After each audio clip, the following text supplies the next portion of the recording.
How does one create history? By beginnings? Wars? Innovation? Success? In over 200 pages, explore 50 years of WWE's historical reign in sports entertainment.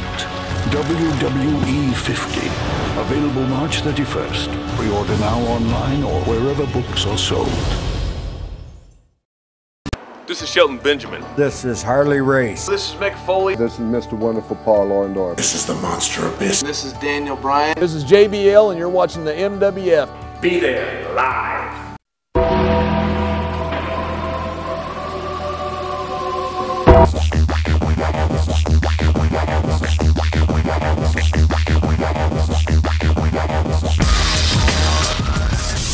Welcome back. I'm joined once again by Scott Turner and the Jackal. That was a tremendous women's matchup, the first ever here in the MWF. But right now, special treat here for all the fans at home. We are joined on the telephone by the one and only legendary ring announcer and author of Body Slams, Gary Michael Cappetta. Gary, thank you for joining us tonight. No problem. It's a pleasure to be here.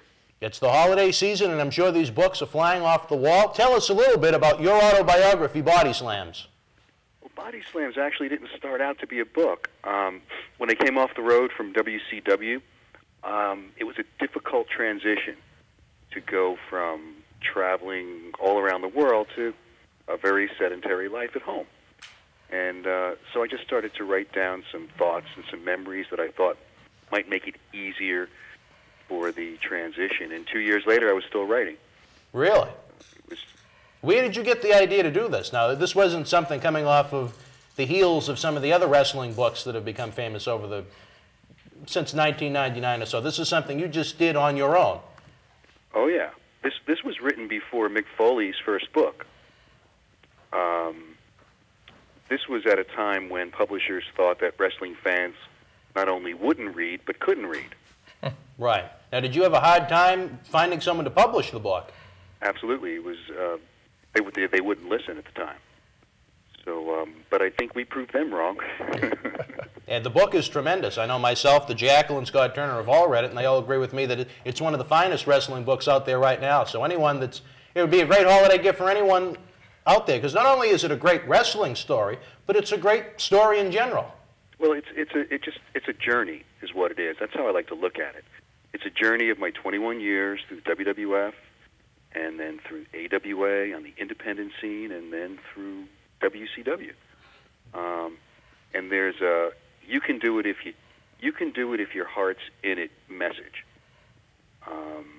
And I know that only because of the mail that I get from people not only trying to break into the wrestling business in different capacities, but that are on their way with different kinds of careers.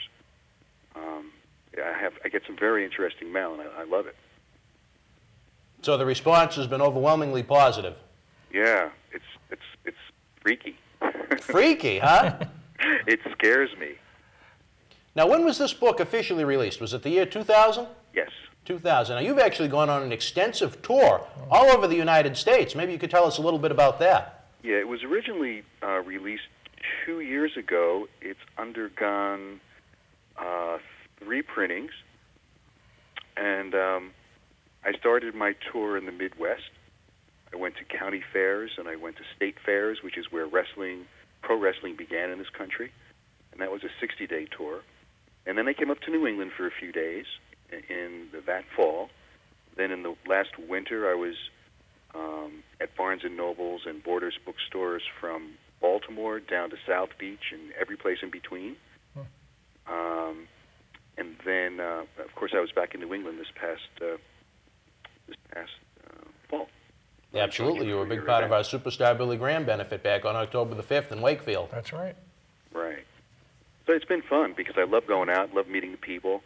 Everyone has their own memory that they share because we're all wrestling fans. I'll be a wrestling fan till I die. Exactly. That's a great way to look at it, and I think some people lose sight of that, I should say.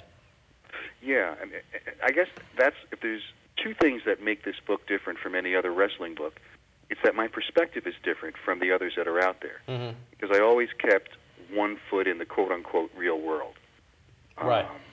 And I was, even though I was a participant, I was, I don't know, I just always kept a pretty cool head about what I was doing, and I was always thankful for the opportunity to be an announcer, you know, to add to the show.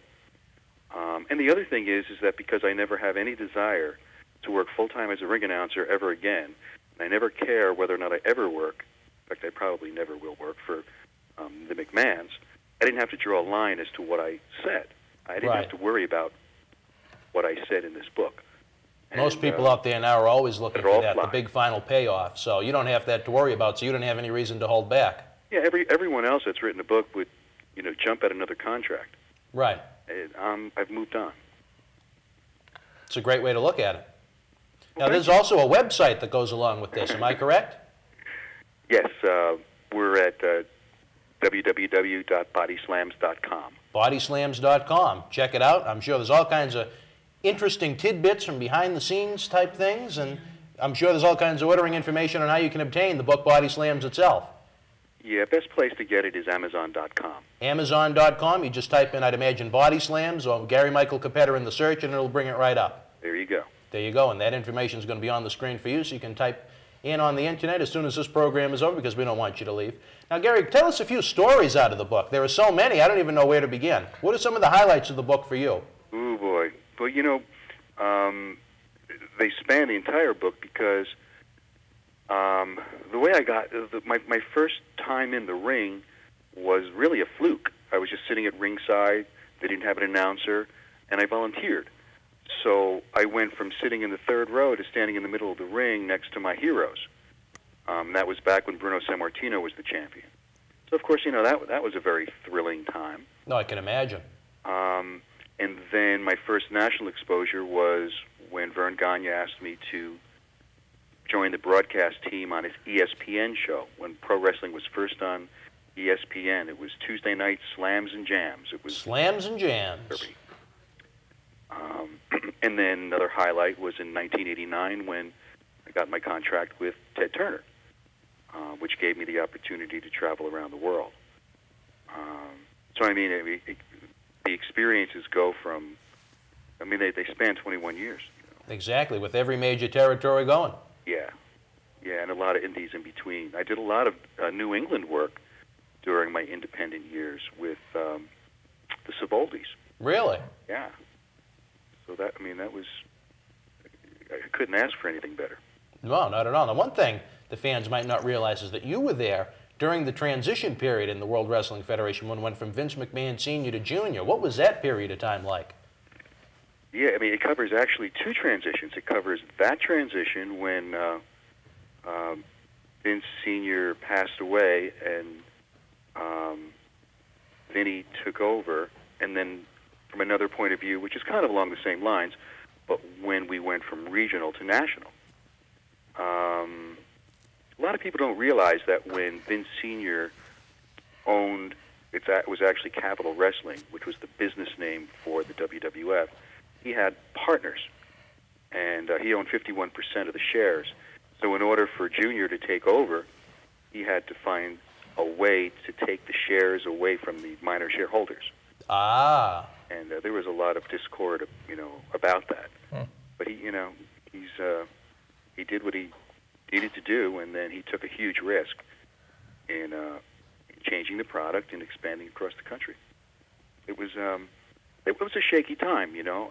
If I didn't have the opportunity to go with them full time, but I think I probably would have turned them down at the time. Really? Because I was teaching full time, and for a regional wrestling promotion to offer me a full-time contract without any benefits and any guarantees, I mean, hindsight is 20/20, but at that time, it was very shaky, and I probably would have turned him down. When I think about it, it wasn't until Ted Turner Broadcasting offered me a contract that I came full-time. Right, and then that came with all the perks of travel and benefits and so on and so forth. So that was more worthwhile than a WWF deal might be. So I couldn't pass that up. Absolutely. Now, could you see a change in Vince McMahon from the time he was around doing the announcing and working under his father to when he took over with Linda? He was always arrogant. I really didn't see all that much of a change because he always projected that arrogance. Now, whether remember back when I started with him, he was the commentator, and he was working for his dad. So I know there was a lot of insecurity there, and it took him a while to convince his dad to allow him to work full-time in wrestling. Vince Sr. didn't want him to do that. Really? Yeah. So I know there was a lot of insecurity there, but he always covered it up. And he's still a very insecure guy. But he just has that bravado and that arrogance that that an insecure person uses in order to mask their flaws of insecurity. He was always the same. Gary Michael Cappetta, it's interesting, insight unbelievable.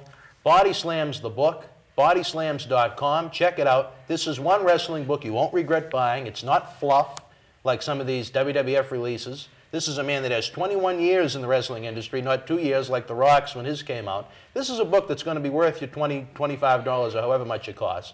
Gary Michael Cappetta, I wish we could go on all night with you. Hopefully we'll have you back here in the studio soon.